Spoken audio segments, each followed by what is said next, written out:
Hey, friends, and welcome back to the YouTube channel for the Renaissance English History Podcast. I am your host, Heather, and I've been podcasting on Tudor England since 2009, making my show the original Tudor History Podcast, 15 years. So, today we are going to talk about the relationship between Mary Tudor and Eustace Chapuys. So I've been reading the book, The Passionate Tutor, that Alison Weir did. It's historical fiction, Mary's perspective, Mary's story. And I was really struck by how Alison Weir kind of implies that Mary and Eustace Chapuys, or that Mary might have been somewhat in love with him, that there might have been a little bit more than friendship going on. And, I get it's historical fiction, so you always have to kind of speculate a little bit. That's what makes it fun. But it got me thinking about Mary's relationship with Chapuys, and I wanted to talk about that in a YouTube video. So here we are. Let's get right into it. Let me pull up my notes here. So, Mary Tudor is often remembered for her eventual rise as Queen Mary I of England, Bloody Mary, her moniker. But before that, her life was marked by a lot of turmoil. There was actually a talk at TudorCon this year about the effect that Mary's trauma had on her early life and all of the kind of trauma that she experienced. So, one figure played an especially important role in her life during this time, and that was Eustace Chapuys. He was the ambassador from the Holy Roman Empire. Their bond became a source of strength for Mary as she navigated her father's dramatic break from the Catholic Church and being kept apart from her mother, all of that. So, this is a story about an unlikely friendship shaped by politics, religion, and survival during one of the most chaotic periods in English history. Eustace Chapuys was born in the Duchy of Savoy. He was a highly educated man, having studied law and canon law at universities like the University of Turin. In 1529, he was appointed to be the ambassador to England by Charles V. This position placed him right in the heart of the chaotic court, where the king was deeply embroiled at that point in his efforts to divorce Catherine of Aragon. Chapuys' role extended far beyond diplomacy. He became a staunch defender of Catherine and her daughter Mary Tudor, both of whom were cast aside as Henry pursued Anne Boleyn.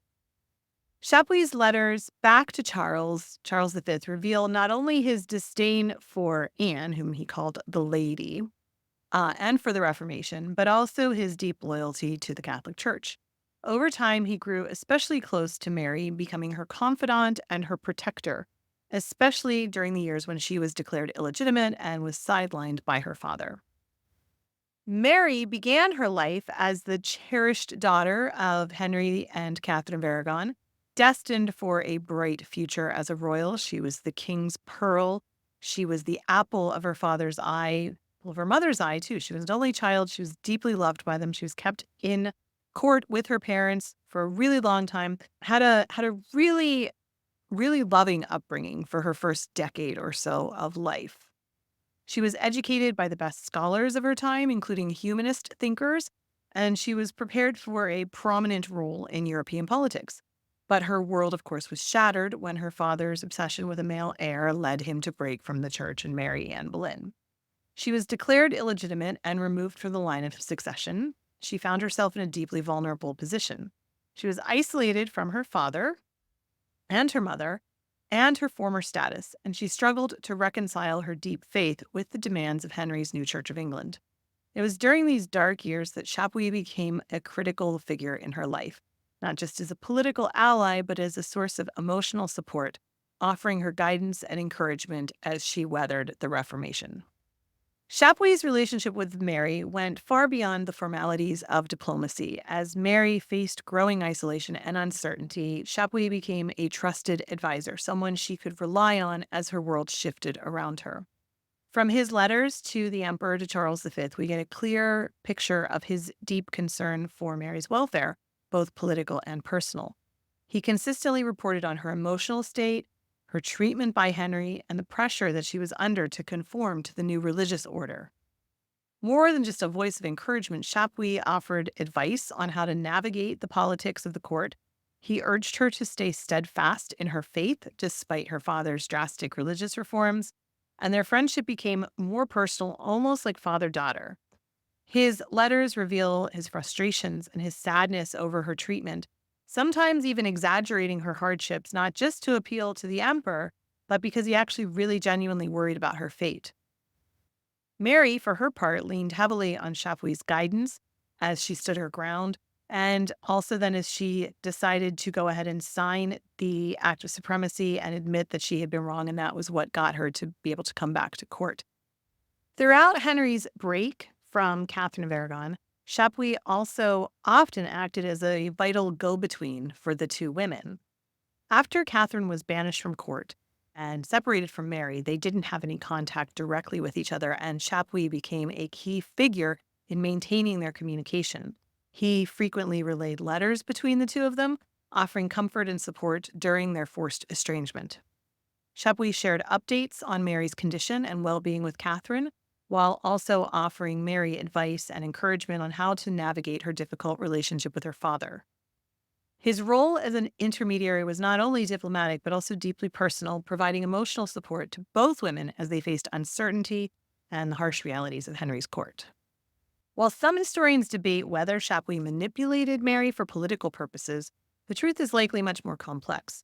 He was certainly advancing the interests of the Holy Roman Empire, but his letters show a deep personal care for Mary as well. His advice was not just strategic, it was also rooted in his genuine concern for her future, particularly her spiritual well-being. Over time, his influence strengthened Mary's identity as a strong, devout Catholic. And this unshakable faith would later define her reign as Mary I, where she tried to undo all of her father and her brother's Protestant reforms and restore Catholicism in England. Eustace Chapuys retired from his position in 1545, nearly a decade before Mary would finally ascend to the throne as Mary I. Despite his absence, his influence on Mary remained profound. And like I said, historians continue to debate the nature of their relationships. In this Alison Weir book, they even hinted that Mary was perhaps in love with him a little bit. Some people see it as primarily political, with Mary being a pawn for Chapuys.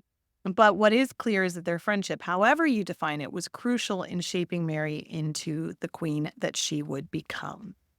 So there you have it, a little bit on Mary and Chapuys. I hope this was interesting to you. If you made it to the end of this video and enjoyed it, I sure would appreciate a press of that like button. It helps for YouTube to show this video to even more people, and I hope I earned your subscription to my channel where I put out videos like this on the regular.